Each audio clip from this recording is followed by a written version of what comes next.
Good evening, everyone, and welcome on this Friday evening yet again on another episode of Financial Planning. And today's topic is a very interesting one. The most preferred asset class of all the Indians is fixed deposit.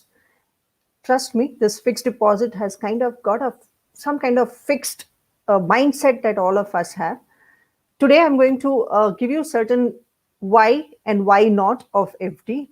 Maybe you can say do's and don'ts when it comes to investing in fixed deposit. So the term fixed deposit is the name itself says, it is a kind of a fixed money that we are going to invest, and then there is a fixed return that we are going to get. Way back, this was the most preferred asset class, as I said, of all of us. So I'm saying when all of us, I'm just saying some of us were not even born when this instrument actually started. This got modified, got more structured, and it just went on to generation to generation. Only thing that did not change here is the mindset. Rest everything has changed in terms of investing in FDs. So what all has changed in FDs, and what exactly is this FD? So just to give you the instrument idea, and I'm sure it doesn't demand much of an explanation, but fixed deposit is an instrument which most of the banks would float in the market, where one can invest to get a guaranteed amount of interest year on year or a month on month basis, and this is fixed. So there is no kind of interest fluctuation risk once you have entered into it. Now this was considered one of the best instrument way back. When I say way back, it was really good in 1970s and 80s. And so you would see our grandparents, our parents have had a lot of inclination towards this instrument because it was really, really good way back then. What changed after that? A lot of things changed. Our economy underwent a lot of changes, and so did our way of investing, uh, growing our money. A lot of things changed. The only thing that did not change is our mindset. Now, why do you think I'm touching upon this subject? And it is a very important subject, is because of this. I'm going to show you a journey of fixed deposit, and who should invest in fixed deposit and who should never invest in fixed deposit. Both I will be able to share with you right now. So just to give you a journey of fixed deposit. So fixed deposit is the way old, very old instrument in India, but will not go to very, very old period.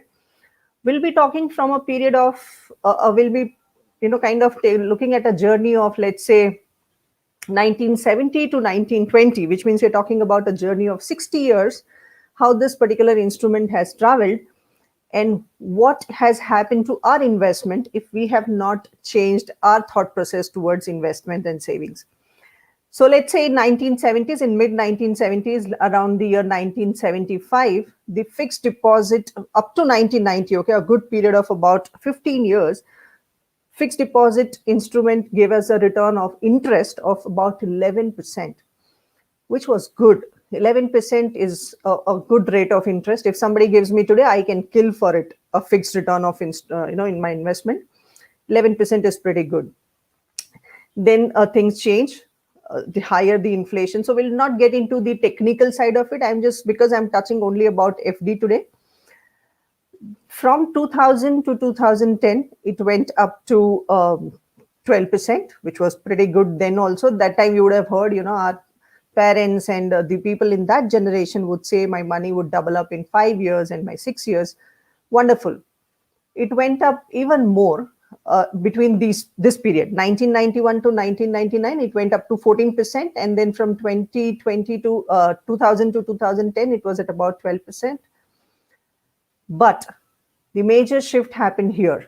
2011 onwards, the more stable economy that we became, it has gone down today, not today, in around after 2011 to about 2014 times, it had come down to 8%. And today, as we speak, and I'm sure most of you will agree, the rate of interest today is maximum is at 6.25% on your fixed deposit. Now, if you see the journey of fixed deposit over a period of last 40, 50 years has traveled from 14% to 6.25, or let's say 6% to round it off, which means significant change in the rate of interest.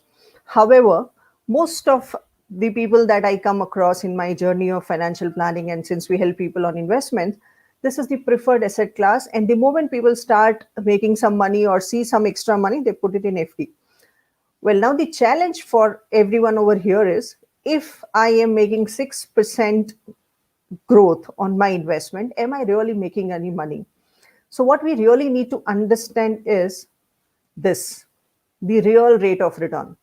What is not working in my FD in my favor is this. Let's say if I'm making 6% in earning 6% interest on my investment, in my inflation is nothing, just to simplify, the cost of everything that we consume is going up by 5% every year, and I am earning 6% on my instrument, then I have made actually 1%. That's not all. Wait.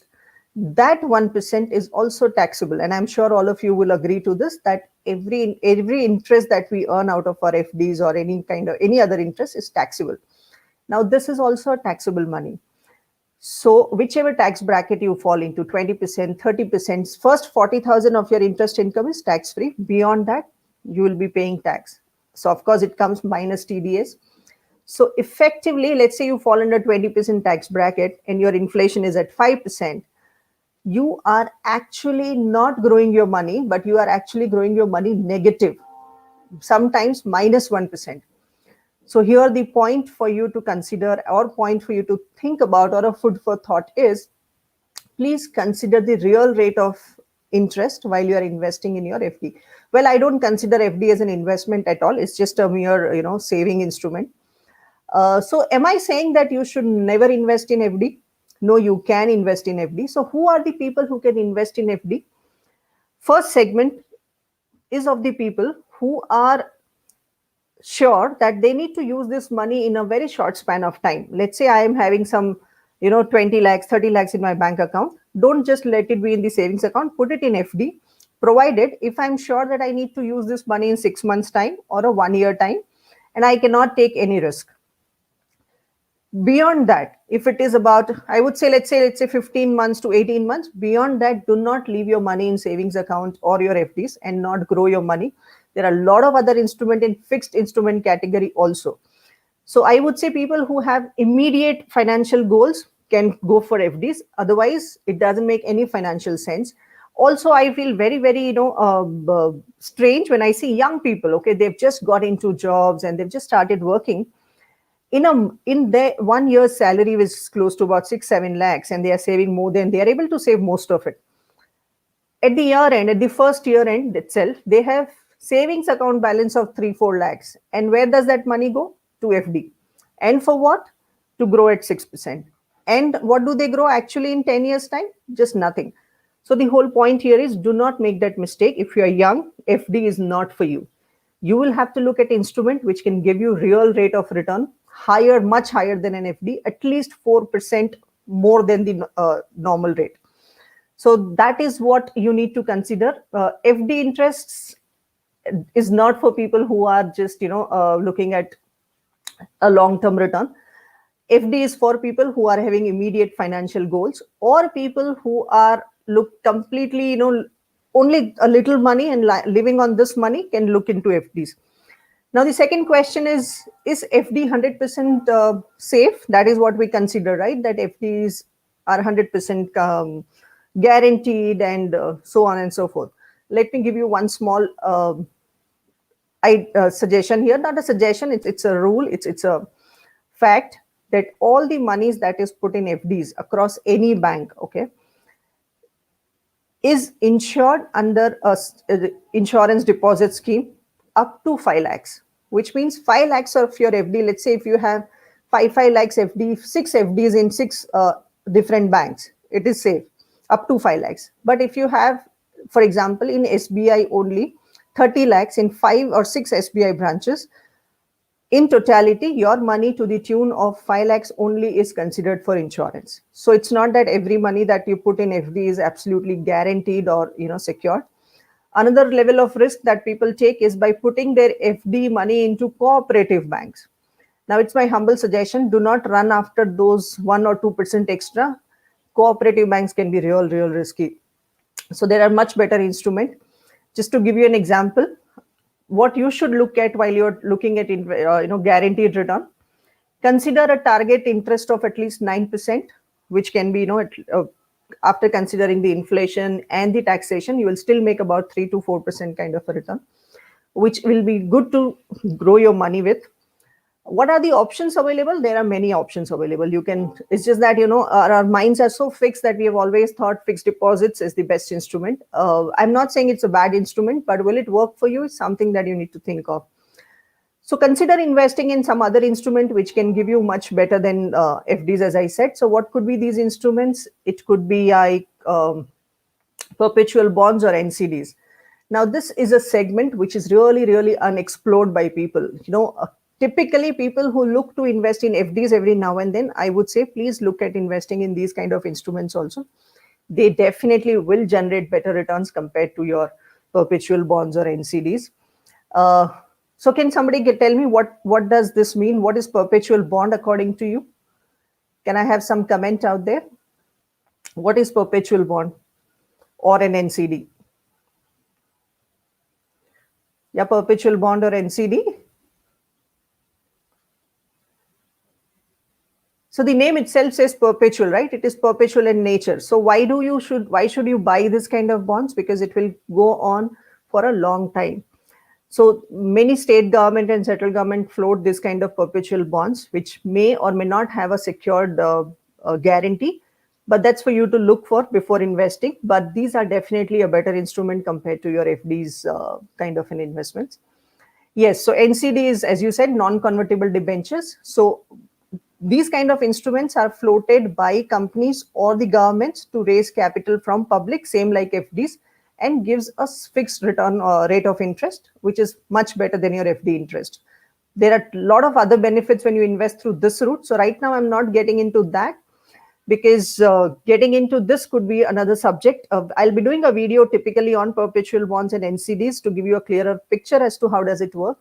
That this is what is important. Yes, as you said, non-convertible debentures. So consider investing in this. Also, there are other segments that you can consider investing in apart from FDs. You can also consider as investing in peer-to-peer lendings and a lot of things. But before I close this session from my side and open this forum for Q&A, I would like to give you a small example, a small thumb rule that you can always look at, the rule of 72. So what is the rule of 72? Anybody, any idea? And this is a very, very interesting phenomena, a concept in mathematics also while we were studying. But rule of 72 works amazingly brilliant for your simple financial goals. It will help you understand. So what is rule of 72? So this is how it works. You can apply it with your kids at home also. It will be a very interesting thing for them also. So the rule of 72 says that if I want to know so why do we invest in FD typically? That to find out how many, generally in 5 years my money will double, or 6 years my money will double. FD or any fixed return instrument for that matter. So here I'm saying, if I need to find out that in how many years my money will double up, I can always use this formula called rule of 72. So how does this work? Earlier days, I'm sure you would recall, people who used to say, in 5 years, my money would double if I keep in bank. Very true. It used to happen. What was the rate of interest way back then? It was at around 14%. Now, if somebody says in 5 years, your money will double, you will laugh at it. Exactly the point. So what do you need to do to use this rule of 72? It's this one. You take 72 as the constant factor, divided by the rate of interest that instrument is promising you. Let's say in our case, in present situation, my FD is giving me 6% interest. So I'll divide 72 by my 6, that is the percentage of interest. So the result is 12, which means in today, it will take 12 years to double my money. Think about it. So my instrument will not double up in 2 years or 1 year. It will take 12 years to double up. So that's exactly what we are trying to say. So instead, what you should look at is the reverse of it. Divide 72 by 12, and in 6 years, your money will double. So look for those instruments which will double your money every 6 years, and then apply the power of compounding. So this is what is very critical when it comes to investing. My suggestion, please use this power of compounding and the rule of 72, your benefit. Anybody saying your money will double up in 5 years, ask them what interest and use this formula. If this is working, he's right, he or she is right, else you'll have to do your own calculation. So that is what I just wanted to do, a live quick session to give you an idea about what is the FD, what harm FD is doing to your investment rather than helping your investment. So this is a small quick session on that, and I'm open to take all the questions that you may have. And I would request, plan your finances properly. Do not go by word of mouth, because this is very, very critical.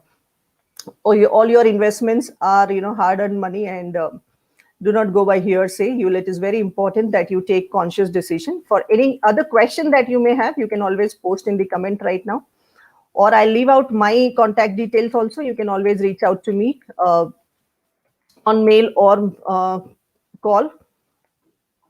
So if you have any question, I'll be happy to take any question. And for the fixed deposit side of it, this is what I would like to limit my conversation at this point.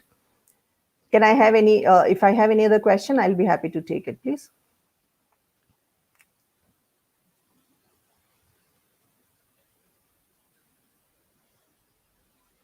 Yes, so Beena has a question. How long will it take my investment to double its value? As I said, apply the rule of 72, and you will know exactly, how long will it take for you to return. It depends, like as you said, based on the rate of return. If your rate of return is 5%, 6%, 8%, it is also, let's say my rate of interest is 8%.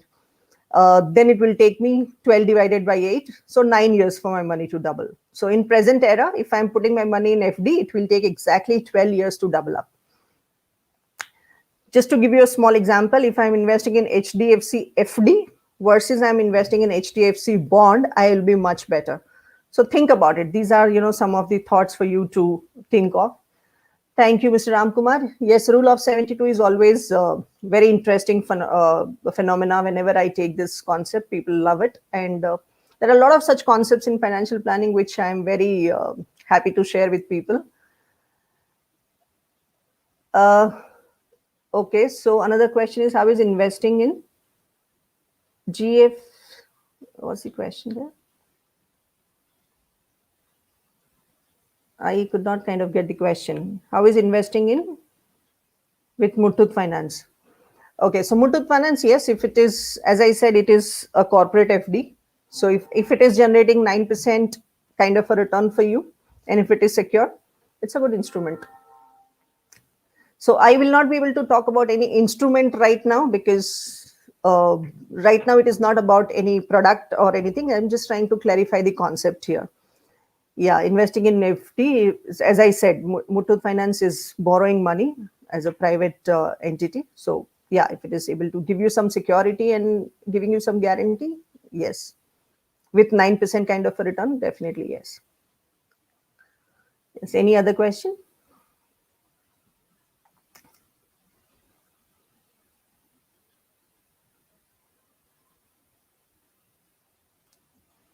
Yes, so rule of 72, I know I'm getting a lot of such things. Yes, so rule of 72 is definitely a great concept, and you must apply in all your investments. Whenever you think of investing, before investing, take into consideration this particular aspect and then invest. This is very critical. All right, and so my mail ID will be support@jayashree.com. So anytime you feel you have any question, or you have any other help you need, you can always reach out to me. For people who invest with us, they already have all the support at all times. But for people who are meeting us for the first time, you can always reach out to me on this. This is my mail ID. So please post your mails or query on this, and we'll be happy to help you. One of us will definitely reach out to you to take your query as well. So thank you very much. That was a quick thing from my side. And okay, there's one more comment here. Okay, so how about investing in mutual funds? Yes, so mutual funds is definitely entirely a different subject altogether. And I'm shortly doing a session on mutual funds after I complete the bond section. Mutual fund is definitely yes when it comes to investment. Because of the power of compounding is an amazing thing, and that is where your money will actually see some growth. Yes, I have another question here. It says, how about investing in SIP? Absolutely, investing in SIP is a part of investment in mutual fund. So SIP is into mutual fund. So mutual fund has two variants. One is lump sum or go SIP. So you can definitely consider investing in an SIP if you understand a little bit risk of mutual funds. Then definitely yes, it's definitely a yes. Yes. All right. So waiting for a program on SIP and mutual fund coming up soon. Mostly the second fortnight of September session is on mutual funds. So that I would definitely request all of you to share and share it with your friends. Along with you, must join. All of you must join this session because that's going to be very interesting, especially the young people. Do not miss out on the opportunity there. Right. So thank you very much, everybody, for joining us on Friday evening. Wish you all a very happy weekend. Try to stay home and stay safe. Thank you so much. So all other questions I'll be able to take on one-to-one. What's your opinion on PMS? Again, it's an extended version of equity investment, so we'll take it up. So I wanted to keep this session for 20 minutes. So I'll bind up this session now. And as I said, my mail ID is displayed there. You can always reach out to me on that mail ID and I'll be happy to help you with all your questions. Thank you so much and stay home and stay safe. Thank you.